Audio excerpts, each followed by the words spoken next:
Over 60? If you can do these 4 morning stretches pain-free after 60, your joint health is exceptional. Find out in minutes if your joints are aging well. No gym equipment required. After working as a physical therapist and personal trainer for nearly 40 years, and running personal training courses for the last 20, I've seen thousands of older adults move. Joint health is almost always something people focus on too late. The good news is that almost anyone can see real improvements with simple exercises, and the clearest window into how your joints are actually aging isn't during a workout or a doctor's visit. It's the first thing in the morning. These 4 stretches will tell you everything you need to know about where you stand. Why morning reveals everything. Your joints are most honest about how they feel in the morning. Your body has been completely still for 6 to 8 hours of sleep. Your muscles cool down and the synovial fluid in your joints thickens overnight. When you have inflammation, degeneration, or other joint problems, you'll feel them the most in those first minutes. It's similar to testing a car engine when it's cold. Problems happen right away before things get warmer and start to work well. After about half an hour of moving around, blood flow has increased, the synovial fluid has warmed up, and your body is hiding less serious problems. I've had this conversation with thousands of older adults. People who have trouble getting out of bed or bending down to put on their socks without pain often tell me they feel fine by noon. That first pain in the morning is the warning sign people most often ignore.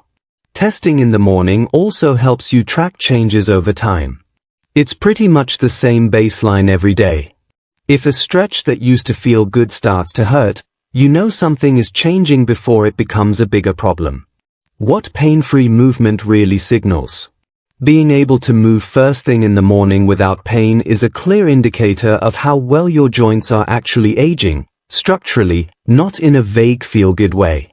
When we sleep, our joints are in a compressed, mostly static position for 7 to 8 hours. Synovial fluid, which is the liquid that keeps the joints moving, settles and gets a little thicker. Connective tissue gets colder and tighter. Muscles cool down and stop being active like they were during the day. Your body has to deal with all of this at once when you first wake up. For most people over 60, the first 10 minutes of the day tells you everything. If the hips freely hinge, the spine rotates with no catching, and the shoulders move through a full range with no grabbing, that's the body's way of telling you that cartilage is holding up, connective tissue still has elasticity, and your muscles are still doing the job of supporting and protecting your joints. There's also something deeper at work. Your nervous system is communicating with your muscles correctly. Neuromuscular coordination, how quickly and accurately your brain fires the right muscles at the right times, gets worse as we get older, but we don't always notice it. When it starts to fail, joints have to work harder than they should. When it's working well, movements are smoother, more controlled, and pain-free at any time of day. 1. Seated spinal rotation. This checks how flexible your thoracic spine is and how healthy your shoulder joints are. Most people over 60 don't realize they've lost a lot of rotation in their mid-back until they try to back up a car or reach for something behind them. How to do it? Sit on the edge of your bed with your feet flat on the floor. Place your right hand on your left knee and your left hand on the bed behind you. Slowly turn your upper body to the left, turning your head to look over your left shoulder. Hold for 3 to 5 seconds, then return to center. Repeat on the opposite side. What to watch for? Sharp pain in your neck or between your shoulder blades may indicate irritated facet joints in your thoracic spine. Grinding or clicking in the shoulders during movement can suggest cartilage wear in the shoulder joint. If one side rotates significantly less than the other, you're developing asymmetry that will eventually cause problems elsewhere. 2. Standing hip flexor stretch. This checks how flexible your hip joint is and whether your hip flexors have shortened from too much sitting. Tight hip flexors pull your pelvis forward, squeeze the front of your hip joint, and are one of the most common drivers of lower back pain after 60. How to do it? Stand next to your bed or a sturdy piece of furniture for balance. Step your left foot forward and your right foot back about 2 feet. Slowly push your hips forward until you feel a stretch in the front of your right thigh and hip. Keep your back knee straight. Hold for 20 to 30 seconds, then switch sides. What to watch for? Deep pain in the front of the hip joint, not the muscle, can be an early sign of hip arthritis or labral damage. Sharp pain in your lower back during the stretch means your hips are so stiff that your spine is overextending to compensate. A pinching sensation in the front of the hip when you push forward may indicate impingement, when bones press on soft tissue. 3. Shoulder reach test.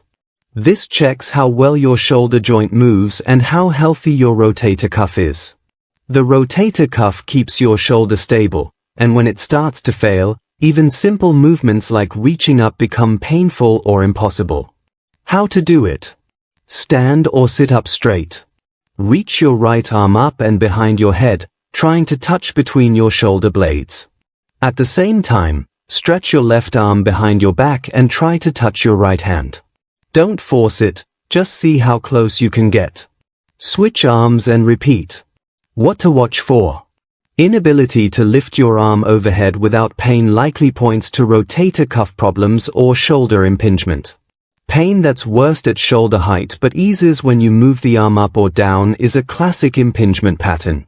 Grinding or clicking in the shoulder joint during movement suggests cartilage damage. Significant differences between the two sides can indicate muscle imbalances or old injuries that weren't properly treated. 4. Ankle dorsiflexion test.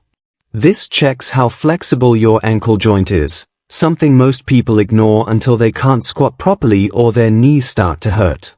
When ankles don't move well, knees have to work harder, which speeds up wear and tear over time. How to do it? Stand with your back to a wall, about 4 to 5 inches away. Place your right foot in front of you with your toes almost touching the wall. Try to touch your knee to the wall while keeping your heel on the ground. If that's easy, move your foot back an inch and try again. Repeat on the left side. What to watch for? If your heel comes off the ground before your knee reaches the wall, your ankle mobility is limited. Pain in the front of the ankle during movement may signal joint stiffness or early arthritis. Achilles tendon pain indicates tight calf muscles.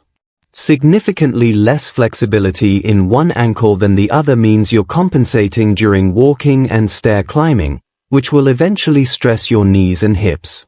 What difficulty means? If you struggle with one or more of these stretches, it means your joints are already starting to break down or your soft tissue is getting tight. The stretch that gives you trouble shows you where the problem is progressing. Can't rotate your spine? You're going to develop chronic mid-back stiffness that makes it hard to drive safely or look behind you. Limited hip movement? You're likely headed toward lower back pain and possibly a hip replacement down the road. Trouble with your shoulder? Daily tasks like putting away dishes or getting dressed will become harder and harder. What most people don't realize is that these limits don't stay contained. When one joint stops moving, your body compensates by overloading other joints. Stiff ankles make your knees work harder. Stiff hips force your lower back to take on movements it shouldn't. Over time, that compensation spreads the damage throughout your body. The good news is that catching these problems early makes a real difference. People who struggle with these stretches and then commit to daily mobility work often see significant changes in 4 to 6 weeks. Daily habits that protect your joints. Movement is the single most important habit. Your joints need regular motion to stay healthy. Synovial fluid only circulates when you move, and cartilage only receives nutrients through movement. Sitting for hours at a time starves your joints of what they need. Move through your full range of motion every single day. This doesn't have to mean formal stretching sessions, though those help. It means regularly taking your shoulders, hips, and spine through their complete range, reaching overhead, squatting down, rotating your spine, moving your ankles. If you only ever move through the limited range that daily life requires, that's all the range you'll keep. Strength training matters more than most people realize. Strong muscles stabilize joints and reduce the load on cartilage. When the muscles around a joint are weak, the joint itself has to absorb more force. Resistance training 2 to 3 times per week protects your joints far more effectively than stretching alone. Maintaining a healthy weight reduces joint stress significantly. Every pound of excess body weight puts approximately 4 pounds of pressure on your knees during normal walking. Losing even 10 pounds can reduce knee pain and slow cartilage breakdown. Hydration is often overlooked but genuinely matters. Synovial fluid needs water to maintain the right consistency. Chronic dehydration makes it thicker and less effective. Drinking around 2 liters of water daily supports joint health from the inside out. Sleep quality directly affects inflammation. Poor sleep increases inflammatory markers throughout your body, including in your joints. Aim for 7 to 8 hours, and you'll notice less morning stiffness overall. Anti-inflammatory foods can help too, though they're not a magic fix. Omega-3 fatty acids from fish, olive oil, leafy greens, and berries all have some anti-inflammatory properties. Cutting back on processed foods and excess sugar can also help keep inflammation down. When to see a doctor? Sharp, shooting pain during any of these stretches is an immediate warning sign. That's not muscle tension, that's your body telling you something is wrong. Stop the movement and get it evaluated. Pain that doesn't ease with light movement is another clear signal. Normal morning stiffness should ease after 10 to 15 minutes. If pain persists 30 to 60 minutes after waking up, or gets worse instead of better as you move, you need a professional assessment. Joint swelling that doesn't resolve is a sign of inflammation that warrants medical attention. Mild puffiness after exercise is common, but noticeable swelling in the morning or edema that lasts for days shouldn't be ignored. Any sudden loss of range of motion requires prompt attention. If you wake up one morning unable to move a joint through a range that felt normal the day before, something significant has happened: acute inflammation, a torn structure, or other damage that needs to be diagnosed. Pain that radiates down your arm or leg is especially concerning. This suggests nerve involvement, which can happen when joint inflammation or compression irritates surrounding nerves. Any tingling, numbness, or radiating pain should be evaluated right away. Generally speaking, if you're altering your daily life to avoid pain, changing your gait, skipping activities, or taking painkillers regularly just to get through the day, you've moved past mild discomfort into a problem that needs medical attention. Joint issues caught early are usually much easier to treat. Waiting until you can barely move often means you've already missed the window for simpler fixes.